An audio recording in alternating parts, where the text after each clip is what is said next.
नमस्कार, आप देख रहे हैं द डिजिटल रिपोर्टर। मैं हूं आपके साथ अर्जुन खजूरिया। इस वक्त की बड़ी खबर आपको बता दें, मानसून सत्र पर सर्वदलीय बैठक आज। मोदी सरकार की सभी दलों से सहयोग की अपील की गई है। गृह मंत्री अमित शाह जो है वो भी इस बैठक में जो है वो हिस्सा ले रहे हैं। विस्तार पूर्वक पूरी खबर आपको बताते हैं। मानसून सत्र की शुरुआत होने जा रही है। केंद्र सरकार ने संसद के मानसून सत्र से ठीक एक दिन पहले यानी कि 20 जुलाई को ये सभी दलों की बैठक का आयोजन किया।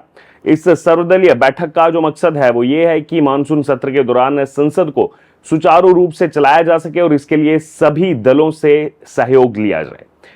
सरकार की तरफ से बैठक में केंद्रीय मंत्रियों के नाते रक्षा मंत्री राजनाथ सिंह, गृह मंत्री अमित शाह और संसदीय कार्य मंत्री किरण रिजिजू समेत कई वरिष्ठ मंत्री जो हैं वो शामिल हो रहे हैं। इसके अलावा एनडीए और विपक्ष के अलग अलग जो दल हैं, विभिन्न दलों के नेता और उनके संसद में जो दलों के प्रमुख हैं वो भी कहीं ना कहीं इस बैठक का जो है हिस्सा है। ये बैठक ऐसे समय में हो रही है जब विपक्ष कई अहम मुद्दों पर केंद्र सरकार को, मोदी सरकार को घेरने की तैयारी में है। वहीं केंद्र सरकार का प्रयास है कि सत्र जो है वो शांतिपूर्ण तरीके से चले, शांतिपूर्वक चले और जरूरी विधायी जो कामकाज है वो बिना रुकावट के हो सके स्मूथली। मानसून सत्र 21 जुलाई से शुरू होकर 21 अगस्त तक जो है वो चलने वाला है। इस दौरान कई महत्वपूर्ण बिलों पर चर्चा होगी और उसके बाद उसको पास कराने का भी काम किया जाएगा। सरकार यही चाह रही है कि जो मानसून सत्र है, जो 1 महीने चलने वाला है, इसमें कोई रुकावट ना आए, जरूरी विधायी काम जो है वो पूरे हो सके। केंद्र सरकार मानसून सत्र में 8 विधेयक यानी कि 8 बिल जो है वो पेश करने जा रही है। इनमें देश की भू विरासत और पुराने अवशेषों की सुरक्षा से जुड़ा हुआ एक अहम बिल जो है वो भी शामिल है कि कैसे इसको संरक्षित किया जा सके। जो विधेयक लाए जाएंगे उनके बारे में आपको बता दें, उनमें राष्ट्रीय खेल प्रशासन विधेयक, भू विरासत स्थल और भू अवशेष संरक्षण और रख रखाव विधेयक, खान और खनिज विकास और विनियमन संशोधन विधेयक और राष्ट्रीय डोपिंग रोधी संशोधन विधेयक प्रमुख रूप से इसमें शामिल है। संसद का मानसून सत्र शुरू होने से पहले ही जो है इंडी गठबंधन जो है, शनिवार को इंडी गठबंधन जो विपक्ष है उसकी पार्टियों ने ऑनलाइन मीटिंग की, वर्चुअल मीटिंग हुई। इसमें 24 दलों के नेता शामिल हुए। इस दौरान संसद में सरकार के खिलाफ एकजुट होकर मुद्दे उठाने की रणनीति बनाई गई, ये रणनीति तैयार की गई। बैठक में कांग्रेस अध्यक्ष मल्लिकार्जुन खड़गे, सोनिया गांधी, राहुल गांधी और सीपीआई एमएल के नेता दीपंकर भट्टाचार्य जो है वो भी मौजूद रहे।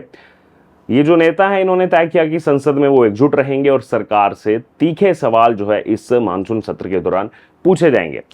वहीं नेताओं ने एकमत होकर 8 प्रमुख मुद्दे तय किए हैं इन विपक्ष के नेताओं ने। इसमें पहलगाम आतंकी हमला है, ऑपरेशन सिंदूर है, डोनाल्ड ट्रंप का जो सीज फायर करवाने वाला बयान है वो शामिल है, बिहार में एसआईआर जो चल रहा है वो है, विदेश नीति, पाकिस्तान चीन गाजा को लेकर के इसके बारे में जो है सवाल पूछे जाएंगे, डिलिमिटेशन का सवाल पूछा जाएगा। फिर उसके अलावा दलित, आदिवासी, पिछड़े, महिला और अल्पसंख्यक वर्गों को लेकर के जो है इसमें सवाल पूछे जाएंगे।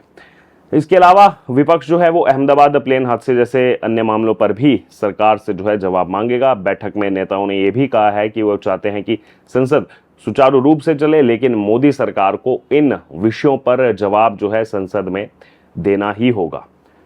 विपक्ष संसद के मानसून सत्र में बिहार में जो इस समय मतदाता सूची की विशेष गहन समीक्षा चल रही है, स्पेशल इंटेंसिव रिवीजन एसआईआर जिसको कहा जा रहा है, उसको लेकर भी बड़े राजनीतिक संग्राम की तैयारी में जुट गया है विपक्ष। इस मुद्दे पर इंडी गठबंधन की जो पार्टियां हैं वो एकजुट हो गई हैं और कांग्रेस की अगुवाई में चुनाव आयोग के बहाने सरकार को कहीं ना कहीं घेरने की रणनीति बना रही हैं। वहीं सूत्रों के अनुसार इस मुद्दे पर संसद के दोनों सदनों में, लोकसभा, राज्यसभा, दोनों जगह कांग्रेस राष्ट्रीय जनता दल यानी कि आरजेडी, तृणमूल कांग्रेस कार्य स्थगन प्रस्ताव लाने की तैयारी भी कर रही है। ये एक संसदीय प्रक्रिया है जिसका उपयोग सदन में किसी अहम मामले पर तत्काल चर्चा करने के लिए, कार्यवाही स्थगित करने के लिए जो है किया जाता है। सरकार की सभी मुद्दों पर संसद में चर्चा के लिए जो है आम सहमति बनाने की कोशिशों के बावजूद बिहार की चुनावी सियासत जो है वो इस समय बड़ी बाधा बन सकती है, क्योंकि बिहार में चुनाव आने वाला है, विधानसभा चुनाव। सरकार के लिए राहत की बात यह है कि सुप्रीम कोर्ट ने एसआईआर पर रोक नहीं लगाई है। अगली सुनवाई 28 जुलाई को होगी। सरकार जो है मामला कोर्ट में विचाराधीन होने की डाल लेकर सदन में पहुंच सकती है। संसद का मानसून सत्र 21 जुलाई से शुरू हो रहा है, जैसे हमने आपको पहले ही बताया। इसकी घोषणा हालांकि 47 दिन पहले ही कर दी गई थी, 47 दिन पहले। आमतौर पर सत्र शुरू होने की जो जानकारी है वो एक हफ्ता या फिर 10 दिन पहले ही जो है वो दी जाती है। इतना समय पहले सत्र की घोषणा करने का कारण ये था कि विपक्ष उस समय ऑपरेशन सिंदूर पर विशेष सत्र जो है बुलाने की मांग कर रहा था। इसीलिए जो है मानसून सत्र की जो तारीख है वो सामने पहले ही आ गई, 47 दिन पहले ही। उस समय कांग्रेस सांसद जयराम रमेश ने कहा था कि सरकार ने विशेष सत्र की मांग से ध्यान भटकाने के लिए ही अचानक मानसून सत्र की घोषणा की है।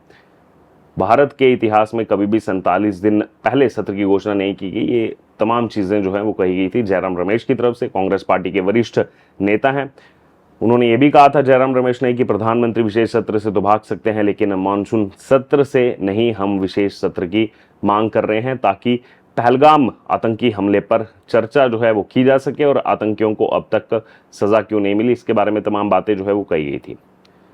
ऑपरेशन सिंदूर पर जानकारी दे सकती है सरकार, ये भी लग रहा है ऐसा कि ऑपरेशन सिंदूर जो हुआ इस पर सरकार जो है इस बार मानसून सत्र में कुछ ना कुछ जो है तैयारी के साथ आएगी। विपक्ष पहलगाम हमले में खुफिया तंत्र की नाकामी, सैन्य ऑपरेशन के दौरान विदेशी हस्तक्षेप, ट्रंप की मध्यस्थता के दावों और सेना के अभियानों को अचानक रोके जाने जैसे तमाम मुद्दों पर जो है सरकार को घेर सकता है। सरकार ऑपरेशन सिंदूर के जो पहलू हैं उनकी जानकारी जो है वो इस संसद में मानसून सत्र के दौरान दे सकती है। एक बड़ा एजेंडा जस्टिस यशवंत वर्मा के मकान में लगी आग के दौरान जो नकदी जलने के मामले में उनके खिलाफ महाभियोग लाने का भी है। सरकार को उम्मीद है कि इस मुद्दे पर उसे सभी दलों का समर्थन जो है वो प्राप्त होगा। महाभियोग की प्रक्रिया जो है वो शुरू होने से पहले ही जस्टिस वर्मा जो है इस्तीफा अगर नहीं देते तो संसद में इस पर तीखी बहस भी हो सकती है, ये भी उम्मीद जताई जा रही है। वहीं सत्र के लिए सरकार ने अपने आर्थिक सुधार एजेंडे को आगे बढ़ाने की जो रणनीति है उसको भी तैयार किया है।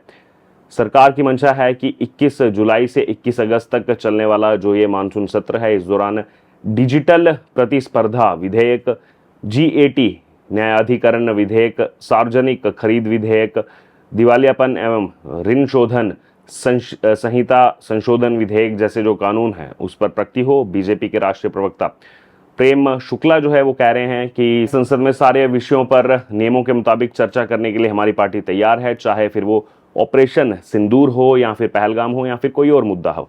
अगर विपक्ष सकारात्मक चर्चा करना चाहेगा तो हमारी पार्टी उसका समर्थन भी करेगी। प्रेम शुक्ला विपक्षी गठबंधन की एकजुटता को लेकर कह रहे हैं कि संसद सत्र शुरू होने से पहले ही इंडी ब्लॉक जो है INDA अलायंस, उसमें आम आदमी पार्टी जो है वो बाहर हो गई है उससे। उन्होंने ऐलान किया है कि वो बिहार में चुनाव लड़ेंगे। बिहार में जन स्वराज पार्टी भी चुनाव लड़ रही है। बहरहाल ये हमने आपको पूरी जानकारी दी मानसून सत्र को लेकर के। उससे पहले तमाम तैयारियां चल रही हैं। 1 महीने का ये सत्र इस बार देखना पड़ेगा कि किस हिसाब से चलता है, सरकार की क्या भूमिका रहती है, विपक्ष की क्या भूमिका रहती है। आपका इस पूरी चर्चा पर क्या कहना है आप जरूर कमेंट बॉक्स में शेयर करें। बने रहे तमाम अपडेट्स के लिए द डिजिटल रिपोर्टर के साथ। धन्यवाद।